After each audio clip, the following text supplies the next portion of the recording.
Bakı-Şamaxı-Yevlax avtomobil yolunun 133-cü kilometrliyində qatı duman səbəbindən sürücülər bu istiqamətdə çətinliklə üzləşir.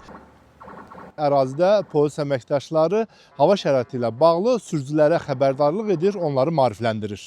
Burada bilirsiniz ki, yol təmir yol sahəsidir, təmir gedir, hava şəraiti çiskinli, dumanlıdır. Xəbərdarlıq edici işıqlardan istifadə edin. Tam ehtiyatdır. Çox sağ olun. Oldu. Yolunuz açıq olsun. Yaxşı yol. Yol patrul xidmətinin polis baş serjantı Mahmudov.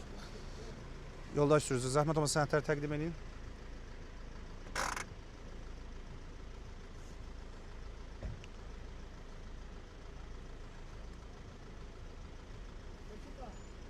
Sürücülük vəsiqəsində.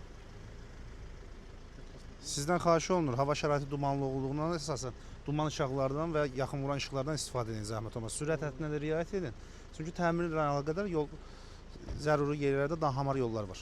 Xahiş olunur, yəni özünüzü və sərnişinləri təhlükəsizliğini qoruyun. Sağ-salamat, ehtiyatla. Sağ olun, sağ olun. Gedə bilərsiniz.